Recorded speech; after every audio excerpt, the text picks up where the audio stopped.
So I'm looking here inside of DPA. So instead of using the SWCL Studio, I'm going to go to Options.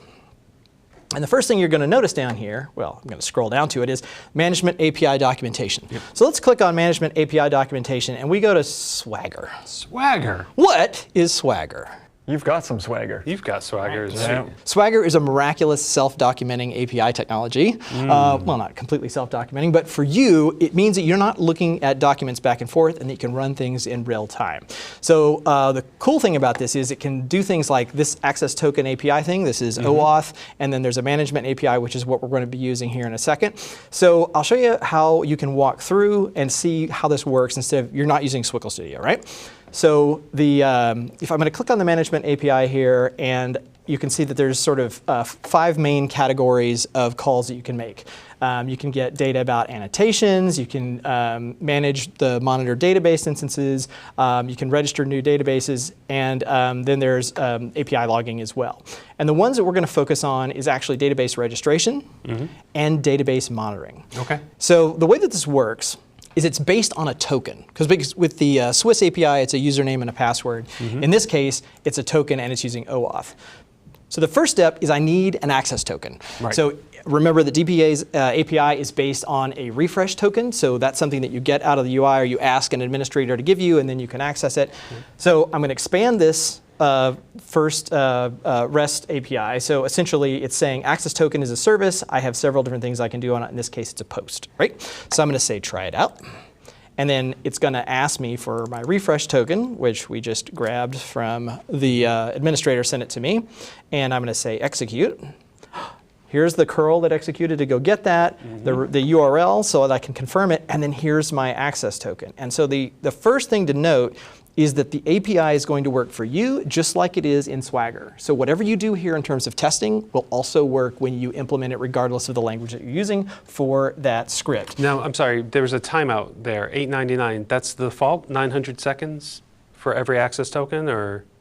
It is never going to expire. Well, let me rephrase it. That's a great question. So there's 2 elements. There's the refresh token, which you can set to expire or not expire. Right. Or if you're concerned that somebody's using it, you can kill the refresh tokens, and then they'll have to get another one. But in this case, that's the default, I think, for the access token. So the access token has a lifespan. It has a lifespan. The refresh token may not, but the access token will. And that's not a part of DPA. That's just OAuth. That's right. Right. So I've got my token, and it's going to automatically save that for me. Yep. So then the next thing is we're going to come to our specification for the management API. This is the part that's being provided by the DPA REST. And for Database Monitor, for example, if I wanted to get information about all the database instances, the information that's available as a part of that API. So then how do I use it? So there's a couple of great examples that are out there, and this one actually comes from a Thwack user, right? So PowerShell, of course, our friend. So let's take a look at a couple of these. This first one here, this DPA API, that's going to go and get information about the databases that it's monitoring, right? Right, for that instance, that's right. Okay, so we'll just execute it and see what that looks like. No. LS will not execute it. That's true, that wouldn't. So let's try again and actually execute that first one. And you can see here that the first thing that it did was it used the access token provided, right? So we've got that stored somewhere, hopefully in a secure place. We use the access token, the refresh token to get the access token, and then the script went out and hit the API, the same one that we saw with the same URLs back in Swagger, and then here's all the databases that are running, right? That it's monitoring, and then if there's information about them. But now you were talking about annotations the other day. I was. And that one is much more interesting. So let's take a look at this annotations one here. Yeah, so annotation was this great feature that we added to DPA years ago, where essentially if there was a spike in performance, a change, you'd want to say, oh yeah, but we pushed something to test then or whatever, or you just want to make an annotation inside of DPA so somebody knows what the spike was really all about. It's basically writing a note to future you. Right? That's how I always put it. So that's annotations, though, is some of the information we can get from the new API. That's right. So that was added in this latest release. So here's a script that's actually going to go out and do the same thing. And look at that. right? So if you were wondering, when did I do that? I know I had an annotation. Can I just quickly see all that? Yes. And pull it into another system. Right. So let's combine these all into one single thing. So remember, Swagger is your friend. You're not looking at a separate tool and documentation. It's all together. It's especially handy if you're running this in Azure, for example, or in a cloud instance. So the way that we're going to do this is I'm going to fire an alert, and I'm going to call something that's going to do something magical, right? Okay. But I want to make sure that, one, am I already monitoring it? Is it already monitored by DPA? Two, does it have SQL Server on the box at all?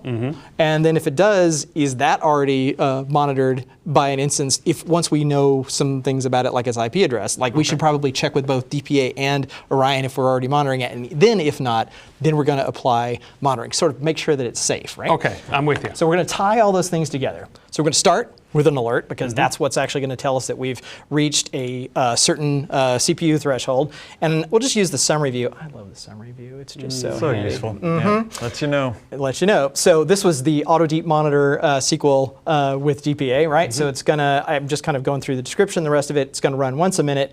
And it's got a trigger condition, which is if the CPU load is greater than 90%. And the trigger action is going to be run this safe add DPA executable. That's not a script. And who wrote that? But it's safe. It says it right in the name. It is, but it's also Go. So we're gonna show you how that works here in a second. But if you click on how this is configured, and we are going to go down here into the edit action, you can see that it's executing an external program. I'm not automatically resetting it, and because if that has happened, you want to know and be able to clear that yourself. So it's going to execute that executable, and then I'm passing in a command line parameter, which is node ID, and I'm using the variable insert to just add that. So that's a Swiss query that's getting the node ID and plopping it in there, and then it's executing that executable. And it means, do you see passwords? Usernames? It's probably in the script, right? It's not in the script, because that would be naughty. It is in the code. So this is actually Go. And before that, let's go back to that script that we saw before, the one that goes out and gets, this is the PowerShell script that we executed first, right, to go and get the database instances that were being monitored. This one, wow, that really actually does have the refresh token in it. It kind of does have that refresh. That's a hard-coded SA password. Came right off of Thwack, so thanks, appreciate that. That's good. So here you can see the sections, right? So again, PowerShell, we're going out, we're getting the API token that we need. Then using that, we pass that in, then execute the query to get the database's monitor information. That then calls this invoke method, and that returns the data. And one thing that the author did here that was really handy is they put these little snippets of what the data should look like. Yeah. That is just really handy and very, very good form. Comments are always valuable. Right, but so we're following that same form, right? We're going to get the token, and then we're going to go out and get the data. It's a little bit different in our Go program, because we're going to do a couple of things, right? So the first thing we're going to do is we're going to say, go get all the instances of DPA, and then do we have a related instance? Because we're passing this again from the alert that Orion is calling, right? So we're passing in the alert ID and whether or not it's a debug. And I definitely recommend wherever possible that you use, in this case, flags for Go, use named parameters for any other scripting language in PowerShell, because parameters get mixed up and you won't remember what works and what didn't later on.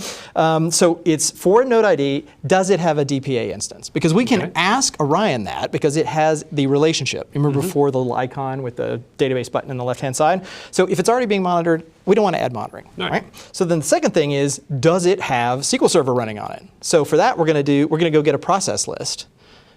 Didn't know you could do that, did you? And then after that, if we find SQL Server, then we'll go and ask, hey, based on this IP address, are you sure you're not monitoring? And then if not, add the instance. So what that looks like is, and I'll run through this a couple of times, but the magic between this, the bridge between the two, is that process list. We need to know whether it's actually running on the machine or not. So rather than creating another script, inside of Orion, there are all of these executables and other things that are deep down in the program files directory. Well, there's one in here that's kind of handy. So this is program files, SolarWinds Orion APM, is real-time process poller. Now, I suspect, you can tell me, is this the back end of the pop-up real-time process viewer on the front page? It may well be, but you can use it from the command line too, and it'll go out and pull all the processes off the box. So here's how that works. The code actually executes go get the list of processes that are running, and then it runs through them. It'll iterate through that, and if it finds SQL Server, then it's going to return true. If it doesn't, it won't. All right, so we'll come back over here to our main. I'm gonna go ahead and start this. I'll use the debugger, and then we can just walk through it, and we'll run this and see what happens in our console. All right. So we went out, we got the bearer token that we came back for, right? We went and this is a SWCL query that's running on the Orion API, and then we looked through it and it says, yes, look at that. We do in fact for this server have a known instance of DPA, and we got that because the SWCL query lets us do that. Remember, you have those dot joined values, so you don't have to do joins. So this is, I'm selecting from Orion DPA database instance, but I'm getting the application reference, application node ID, right? And again, this is documented inside the Orion API. So that's what Orion gives us. So then we're going to go out and we're going to get our process list. So this time we'll run it again, but we're going to do it for this other node. So we're going to run this again out of our debugger. You can see that we're getting the process list, so it didn't find it. So now it's actually using that command line argument to go get the list of processes. Here's the list of all the processes that are running. And sure, SQL Server is running on that node, right? So again, I'm just reusing the get token every time, because if you occasionally use it, it's just easier just to go get it unless you're doing it all the time, because you don't have to worry about it expiring. So now I'm asking DPA, hey, are you monitoring it? Here's all the data that came back from DPA about monitored instance, and it says, oh, you know what? You're right. That's not a server that DPA knows anything about. So I've determined that SQL Server is running on the box using the Orion API.